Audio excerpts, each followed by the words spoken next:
আসসালামু আলাইকুম রহমতুল্লাহি ওয়া বারাকাতুহু। আশা করি সবাই ভালো আছেন। আজকে আমরা basic English class English spoken ক্লাসে 13 নম্বর ক্লাস দেখব। আমরা গত ক্লাস 13 নম্বর ক্লাসে পার্ট 1 দেখেছিলাম। আজকে দেখব 13 নম্বর ক্লাসের পার্ট 2। আমরা গত ক্লাসে দেখেছিলাম মডাল ভার্ব প্লাস বি। এটা আমরা ভালো মতো প্র্যাকটিস করেছি এবং আমরা খুব ভালো মতো বুঝতে পারছি। আমি আশা করি অবশ্যই আপনারা এগুলো যেভাবে প্র্যাকটিস করানো দেখানো হয়েছে সেভাবেই প্র্যাকটিস করবেন এবং আপনারা খুব মনের থেকে বোঝার চেষ্টা করবেন এবং এটা বারবার খাতায় লিখবেন এবং বারবার প্র্যাকটিস করবেন। তাহলে আপনাদের কাছে এগুলো খুব সহজ হয়ে যাবে। সো 13 নম্বর ক্লাসের পার্ট 2 আমরা দেখব আজকে দেয়ার। এই দেয়ারের বাক্য আমরা অ্যারেঞ্জ করতে অনেক কঠিন আমাদের হয়ে যায়। সো দেয়ারটা খুবই সহজ, কিন্তু এই দেয়ারের বাক্য কোথায় কিভাবে ব্যবহার করব এটা আমরা কিন্তু অনেকেই জানি না এবং এটা আমরা বুঝতে পারি না। সো আমি আশা করি আজকের ক্লাসের মাধ্যমে যাদের সমস্যা আছে দেয়ার কোথায় বসাবো এবং দেয়ার কোথায় ব্যবহার করব এটা আজকে আপনাদের খুব পরিষ্কার হয়ে যাবে এবং খুব ভালো মতো আপনারা বুঝতে পারবেন দেয়ার কোথায় ব্যবহার করব, কোথায় ব্যবহার করব না, কেন ব্যবহার করছি, কেন দেয়ার না দিলে হবে না।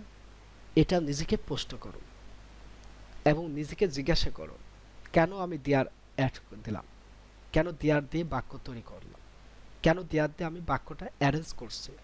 এটা নিজেকে প্রশ্ন করুন। তাহলে কিন্তু আপনার ইংরেজি শেখার মূল মন্ত্রটা পাইবেন এবং ইংরেজি শেখার আপনার ইচ্ছাটা জাগবে। আপনার অনুপ্রাণিত হবেন যখন নিজেকে প্রশ্ন করবেন এবং নিজে বাংলা থেকে ইংরেজি বেশি বেশি উদাহরণ দিয়ে প্র্যাকটিস করবেন এবং নিজে নিজে বাক্য তৈরি করার চেষ্টা করবেন। তখন ইংরেজি শেখার আপনি অনুপ্রাণিত হবেন এবং ইংরেজি শিখতে পারবেন। সো আজকে বেশি কথা না বলে আমি মূল ক্লাসে চলে যাই। 13 নম্বর ক্লাসে part 2 basic English class English spoken ক্লাসে এবং আমাদের ফেসবুক গ্রুপ এবং পেজ আছে। Basic English class Facebook group এবং basic English class Facebook page আছে। আপনারা ওখানে কমেন্ট, লাইক, শেয়ারের মাধ্যমে অবশ্যই ক্লাসগুলো অন্যের নিকট পৌঁছে দেবেন এবং আরও অনেকে যদি উপকৃত হয় সেটা চেষ্টা করবেন। সো আজকের ক্লাস দেয়ার অর্থ হবে না, একটি দেয়ারের কোনো অর্থ হবে না, কিন্তু বাক্যটা অ্যারেঞ্জ করতে হবে, বাক্যটা তৈরি করতে হবে। এখানে কোনো জায়গার কথা উল্লেখ আছে তাই দেয়ারের অর্থ হবে না। যখন এই বাক্যটা আমি দেখব যে এখানে জায়গার কথা উল্লেখ আছে কিনা, তাই দেয়ারের অর্থ হবে না। কারণ যেখানে জায়গার কথা উল্লেখে আছে সেখানে দেয়ারের কেন অর্থ হবে? কারণ দেয়ার মানে সেখানে, দেয়ার মানে সেখানে, সেখানে একটি গরু আছে, তাহলে এখানে কিন্তু জায়গার কথা উল্লেখ নেই আর ফার্মে 10টি গরু আছে, তাহলে তো দেয়ারের অর্থ হবে না। কারণ এখানে ফার্ম একটি জায়গা নির্দিষ্ট করে আমি বলেই দিলাম। সো এখানে আর দেয়ারের অর্থ হবে না। সো আমি এই জন্যই বলছি আপনি বাক্যটা ভালো বোঝার চেষ্টা করুন, আপনারা এইগুলো ভালোভাবে বোঝার চেষ্টা করুন, তাহলে কিন্তু আপনি ইংরেজিটা বুঝতে পারবেন এবং শিখতে পারবেন। সো এখানে কোনো জায়গার কথা উল্লেখ আছে তাই দেয়ারের অর্থ হবে না। উদাহরণ, দেয়ার, আমি এটা না দিয়ে there is a student in the class, ক্লাসে একটি ছাত্র আছে। There was a student in the class, ক্লাসে একটি ছাত্র ছিল। এই যে ক্লাসে একটি ছাত্র ছিল, ক্লাসটা হলো শ্রেণী, হলো একটি জায়গা, আর যখনই জায়গা বলছে তখন এই দেয়ারের অর্থ আর হচ্ছে না। দেয়ার আর 10 স্টুডেন্টস ইন দিস ক্লাস, এই ক্লাসে 10 জন ছাত্রছাত্রী আছে। তাহলে এই ক্লাসটা হলো একটা জায়গার কথা, আর জায়গার কথা যখনই উল্লেখ হচ্ছে তখন এই দেয়ারের কোনো অর্থ হচ্ছে না, কিন্তু দেয়ারতে বাক্যটা অ্যারেঞ্জ করা হচ্ছে, বাক্যটা সাজানো হচ্ছে। দেয়ার আর 10 স্টুডেন্টস ইন দিস ইউনিভার্সিটি, এই ইউনিভার্সিটি 10 জন ছাত্রছাত্রী আছে।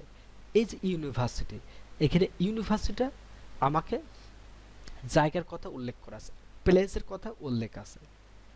এবং there should be a cow in the farm, ফার্মে একটি গরু থাকা উচিত। তাহলে ফার্মটা হলো কি জায়গার কথা, আর এটা হলো মডাল ফার্ম। যখনই মডাল ফার্ম বলবেন গরু থাকা উচিত। So there should be a cow in the farm, ফার্মে একটি গরু থাকা উচিত। There can be many chairs in the class, ক্লাসে অনেকগুলো চেয়ার থাকতে পারে। তাহলে ক্লাসে ক্লাসে অনেকগুলো ম্যানি চেয়ার্স, অনেকগুলো চেয়ার থাকতে পারে, থাকতে পারে, পারে যখনই ক্যান বি। তাহলে there can be many chairs in this class, there could be many chairs in this class, there should be many chairs in this class, there may be many chairs in the class, there might be many chairs in the class, there would be many chairs in the class, there will be many chairs in the class।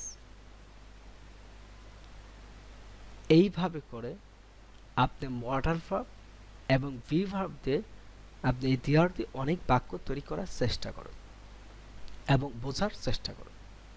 So next there, সেখানে এবার আমাকে ইংরেজির অর্থ হবে এই দেয়ারের। এখানে কোনো জায়গার কথা উল্লেখ নাই, তাই দেয়ারের অর্থ হবে। এখানে যেমন আমাকে প্লেসের কথা উল্লেখ ছিল, এক কথা আপনি বাক্য যখন শুনবেন সেটা কোন অনুযায়ী বলছে এবং ওখানে কি কোনো দেয়ারের শব্দ অর্থ মিনিং কি আমি দেব কি দেব না, এটা আপনি বাংলা বাক্য শোনার সাথে সাথে বুঝতে পারবেন এবং ইংরেজি শোনার সাথে সাথেও বুঝতে পারবেন যে আসলে এই দেয়ারের অর্থ হবে কি হবে না। কারণ আপনার এখানে স্ট্রাকচার মুখস্থ করার দরকার নেই, আপনার রুলস মুখস্থ করার দরকার নেই, আপনার প্যাটার্ন মুখস্থ করার দরকার নেই। আপনি বোঝার চেষ্টা করুন এবং খাতায় এটা লেখুন এবং ট্রাই করুন, চেষ্টা করুন এটা কেন এইভাবে সেন্টেন্সগুলো তৈরি করা হচ্ছে, মূল বিষয়টা আপনারা চিন্তা করবেন। সো নেক্সট দেয়ার, সেখানে দেয়ার ইজ এ ডক্টর, সেখানে একটি ডক্টর থাকতে পারে। দেয়ার ইজ আ ডক্টর, সেখানে একটি ডক্টর থাকতে পারে।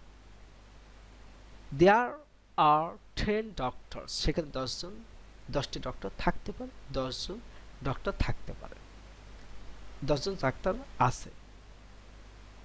তাহলে এখানে প্রথমে আমাকে ভার্ব দিয়ে সবগুলো প্র্যাকটিস করে নিতে হবে। There is a doctor, there was a doctor, there will be doctor, তিনটা ভার্ব দিয়ে। সেখানে ডক্টর আছে, সেখানে ডক্টর ছিল, সেখানে ডক্টর থাকতে থাকে বা থাকবে, সেখানে ডক্টর থাকবে অথবা সেখানে ডক্টর থাকবে। There will be doctor. এবার আমাকে মডেল ভার্ব দিয়ে প্র্যাকটিস করতে হবে। There can be some doctor, সেখানে কিছু ডক্টর থাকতে পারে। এই যে সেখানে, এখানে কোথায়, এখানে যদি ইন দিস হসপিটাল দিতাম তাহলে হসপিটালে কিছু ডক্টর থাকতে পারে, কিন্তু এখানে কোনো প্লেসের কথা নেই, এখানে কোনো জায়গার কথা নেই। জায়গার কথা উল্লেখ না থাকাতে আমাকে এই দেয়ার অর্থ সেখানে বোঝাচ্ছে। So there can be some doctor, there could be some doctor, there will be many doctor, there would be doctor, there should be doctor, there may be doctor, there must be doctor. সেখানে কিছু doctor থাকতে পারে, সেখানে কিছু doctor থাকতে পারতো, সেখানে অনেক ডাক্তার থাকবে, সেখানে ডক্টর থাকতো, সেখানে ডাক্তার থাকা উচিত, সেখানে হয়তো ডাক্তার থাকতে পারে, সেখানে অবশ্যই ডক্টর থাকবে। এইভাবে করে আপনি প্র্যাকটিস করতে থাকবেন এবং যেখানে সমস্যা সেখানে অবশ্যই আপনি বেসিক ইংলিশ ক্লাস ফেসবুক গ্রুপে আপনি পোস্ট করেন, আপনি কোথায় বোঝেন নাই এবং কিভাবে বোঝার দরকার আপনি সেটা পোস্ট করেন এবং কমেন্ট করেন ফেসবুকে বেসিক ইংলিশ ক্লাস গ্রুপে। আমি আশা করি আপনার পোস্ট এবং আপনার পোস্টের আনসার দেওয়ার চেষ্টা করব। এবং নেক্সট আমরা দেখব হোয়াট প্লাস নাও, এটা খুবই গুরুত্বপূর্ণ এবং এই রকম কথা আমরা অনেকবার বলি এবং অনেকে পোস্ট করে, তখন আমরা আর বুঝতে পারি না।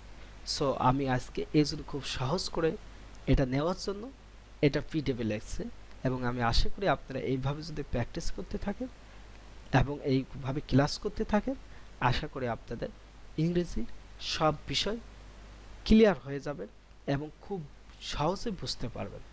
সো হোয়াট প্লাস নাউন, আপনাকে মূল যেটা হোয়াট আমাকে নিয়ে আসতে হবে, তারপর নাউন অ্যাডজেক্টিভ বসায় প্রশ্ন করুন।